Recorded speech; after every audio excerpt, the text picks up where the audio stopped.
Hi guys, Random here, back with a bit more World of Warships for our new captains. Yes, today we're going to be looking at the Battleship. The big brute of the sea. Same as we've looked at the destroyers and the cruisers, we're going to be looking at the flavour of each particular nation and what their strengths and weaknesses are, and try and give you some sort of hint as to which ones you might think suit your playstyle. Okay, now then, we're going to be looking at tier 4 through 6. By then you've got kind of what your battleships are going to be doing. Your tier, let's have a quick look at the tech tree here. Tier 3 battleships are pretty awful, if we're honest. The guns are meh. You know, the ships are meh, and you just kind of get into them. But you know, by the time you start getting tier 4, tier 5, tier 6, you start to get some idea of what the ships are like. So we'll have a quick look at the Japanese one here. Now, battleships are about two things primarily: guns and armour. Okay, that is what they are about. Those two things dictate how good your battleship is as a battleship. However, there are other considerations to look at. Speed is quite an important one. Range is another one that's fairly important. And of course, manoeuvrability. Because if you're a battleship, you want to be able to get to where the action is. So, Japanese. Japanese. Generally speaking, Japanese battleships are reasonably quick and have good range. The guns can leave a little bit to be desired unless you're up close, in which case they're very, very effective. Manoeuvrability wise, let's have a quick look here. You see, this is a tier 4. This is the Ishizuchi, a premium battleship, and 27.5 knots. Speed is good. Turning circle's pretty poor, and the rudder shift is also not great. AA defense, well, depending on how many aircraft carriers you're coming up against, you might want to consider that as a thing. Down here at tier 4, you're liable to come across some, you know, tier 4 people playing tier 4 aircraft carriers. You know, they're just getting into them. They're finding out just how terrible the aircraft meta is at this point. So yeah, your anti-air defense is not great at all. Your main firing range 15.3, and this is pretty decent. If we have a look at other tier 4 ships like the old Myogi here, you'll see that the main firing range is 18.6. Yeah, this is where your Japanese battleships kind of sit. Long range, pretty quick. Yeah, they're really not brawlers. You know, you don't want to get too up close and personal in one of these things. Keep stuff at arm's length. Keep firing. Don't hide at the back of the map. You know, be at the back of your ships, but don't hide at the back of the map trying to snipe, because they're not snipers. But you do need to play them at range. So that's your Japanese flavour. Let's look now at what do we got? Let's look at this is the Arkansas Beta, pretty much a Wyoming class.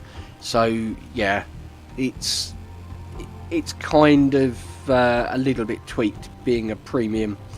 Now you might wonder why it's called the Arkansas Beta. It's because you got it for being a beta tester. So it's got a couple of peculiarities about it. Main battery range here 16.7, so you can see straight away it's shorter range than the Japanese ships. American ships generally, if you angle, you can tank quite a lot of damage. You know, if you go broadside in a battleship to another battleship, then you're going to get punished. And that's pretty true in all of them except the Germans. So yeah, bear that in mind. This particular ship has no anti-aircraft defence whatsoever, which can be a little bit annoying when you're driving it around. The Wyoming, however, does. So yeah, you can use your anti-air on there. Again, it's not brilliant, it's low tier, so guns tend to turn a little bit quicker on American boats, very slow on the Japanese ones, but the battleship guns, and none of them turn that quickly. Okay, so yeah, speed for Americans is generally quite slow until you get up to tier 8, I think, tier 7 or 8, and then it gets a bit quicker. Turning circle tends to be quite good. Rudder shift tends to be fairly mediocre. Yeah, they're slow moving, hard hitting, the Americans. If we look at now I'm going to look at the Russians here. Now this is the Nikolai. You won't ever be able to buy this. This ship was OP when it came out, so they withdrew it from sale, which was probably the right thing to do. But this and the October Revolution, yeah, look at that camo. Oh, what a thing of glory, eh? This gives you an idea of where the Russian battleships are going to be. Now the gun turrets on these are the same. You see here 16.8 range. On the Nikolai it's 14.1, but Nikolai's tier 4. So tier 5 you expect a bit of a longer range. Yeah, Russian battleships. These two are so different that it's hard to actually give you any idea of what the line is going to be like. The Nikolai, anti-air defence, nothing basically. The October Revolution, 35. So yeah, can't even say it's an AA thing. You know, what I can tell you is they're slow, like really slow, American slow. So yeah. And the armour on this is pretty poor, whereas on the Nikolai, because of the tier it's at, it's pretty good. So it's difficult to say where they're going to go with these. I'm going to hazard a guess though. Okay, now bearing in mind that Wargaming is a Russian company, and every now and again somebody will scream Russian bias. I'm going to guess that the Russian ships aren't going to be bad. Yeah, I'll leave it at that, but I'm going to guess they're not going to be bad. From what I can gather from these two, they're not going to be quick, but the guns will be okay, the range will be okay, and it looks like they're going to have reasonable anti-aircraft defence. So I think it'd be interesting when they finally bring them out to see what they do come out like. But if I had to put my 10p down and make a bet as to what I think they might be like, I think that would be it. If we move on to the Germans. The Germans, yes. These have got some really interesting armour schemes. Now, the Germans are quite difficult to citadel because of this. They have what they call turtleback armour. So if we have a look here and we take away that, you'll see you've got layers of armour here. And they're pretty thick. Yeah. So I have had citadels on German battleships, but they are very, very few and far between. So you can afford to show a little bit more of your side on these, which isn't a bad thing. The German battleship speciality tends to be its secondary weapons. If you move up to tier 8, I think it is the Bismarck and the Tirpitz. You can get the secondaries out on these to over 9 kilometres. Yeah, that's a long way. That is a long way. So the main battery firing range is okay. It's not great. We look at the tier 5 here, 16.5 kilometres. It isn't a bad mix of range and power. You know, it's kind of good on both, but not great. So, German battleships. The speed tends to be kind of between the Americans and the Japanese. So, they're not what you would say is fast, but they're not slow. Manoeuvrability wise, generally pretty good. The turning circle's generally pretty good. The rudder shift tends to be a little bit lazy, but they're not bad. The guns are generally pretty good, pretty accurate. So Germans, good line, a very sympathetic line if you're new to battleships. They kind of a little bit easier on the new player because of that armour layout. So yeah, maybe think of them if you haven't played battleships before. Maybe could well be worth a look. Anti-air defence wise, they're pretty good as well. So if you've got any carriers lurking around in the matchmaking, you should be able to hold your own, especially as you get further up the tiers. By the time you get to tier 8, you're an anti-air beast. So yeah. German battleships are nice to play. British battleships, right, well, British battleships, what can we say about these? Extremely good at setting fires is what we can say about these. As with all battleships, don't sit sideways to another battleship because you will get deleted. If you angle, you can deflect a good amount of shots. The guns are pretty good.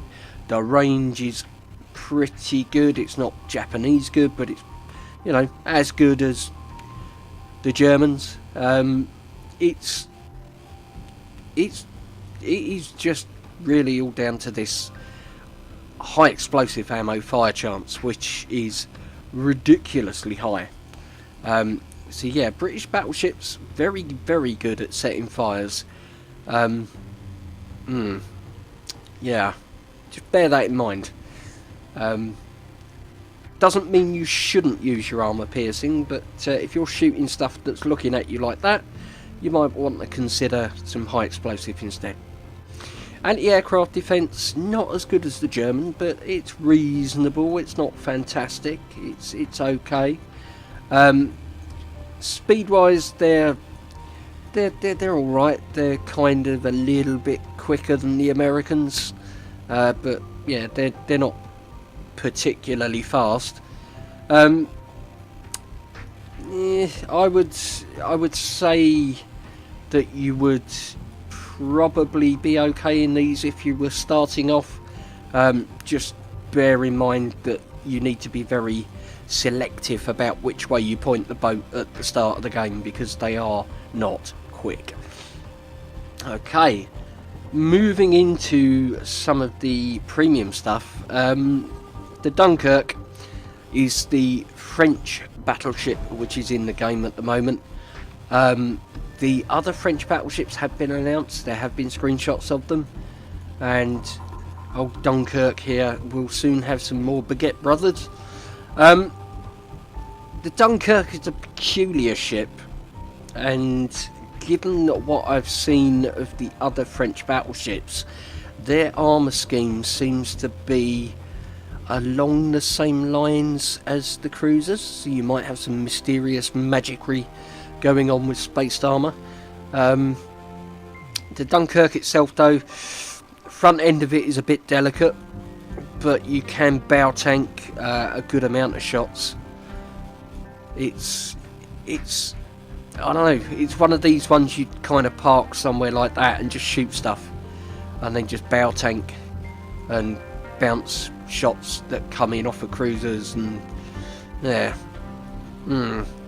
Looking at the French ships that have been announced, I would say this is probably not representative of the French line. The French line looks, shall we say, somewhat similar to the British line. You know, that kind of look to them, the amount of guns, the placement. Just I think you'll have to be a little bit more careful with your angling with the French. Then we have the Giulio Cesare, or Julius Caesar, which is the Italian battleship in the game at the moment. Now this is a tier 5, and what can we learn from this about the Italian line? Well, quick. Yeah, we're nearly looking at Japanese quick. Anti-aircraft is pretty good. Artillery, pretty good. We've got 10 barrels on here, 320 mil. So, oh, what's that? 12 inch, 14 inch guns. Maybe even 15 inch. I don't know. 305 is 12. So plus another 5, 6 inch maybe. Yeah. I'm going to say they're probably 15 inch guns. They're nice, they are nice, and this is a very nice ship to play. So if the Italian battleships land and they're anything like this, which looking at it is not that unusual a design, it's not peculiar in any way, so I think the Italian ships have got a good chance of coming out and being along this kind of vein. Now if they are, they're going to be fun. They are going to be fun. The only thing I will say about the Italian ships is you do have to watch the side-on profile, because yeah, not the most armoured of things. You know, you definitely want to angle, definitely. So there we go, that's your battleships so far in the game. There aren't any that I don't have nationwide wise even, but bear in mind that not all of the nations have got battleships yet. So Russia, no battleships in the tech tree. The UK does, Poland doesn't, Pan Asia doesn't, France doesn't as yet. So there are going to be more added fairly soon, hopefully sooner rather than later, because yeah, everyone loves a good battleship, right? Yeah. Let me know your thoughts. Is there a line there that you like the sound of? Is there, you know, one that you think, oh dear, no, I'm going nowhere near that one? Let me know in the comments section your thoughts. Anyway, I think that's more than enough from me for now, so just remains for me to say, if you enjoyed it, the old like button's there, give it a tickle. If you're new to the channel, then why not subscribe? And yeah, I guess it's time for me, Captain Random, sign off. Take care guys, and I'll see you again in the next one.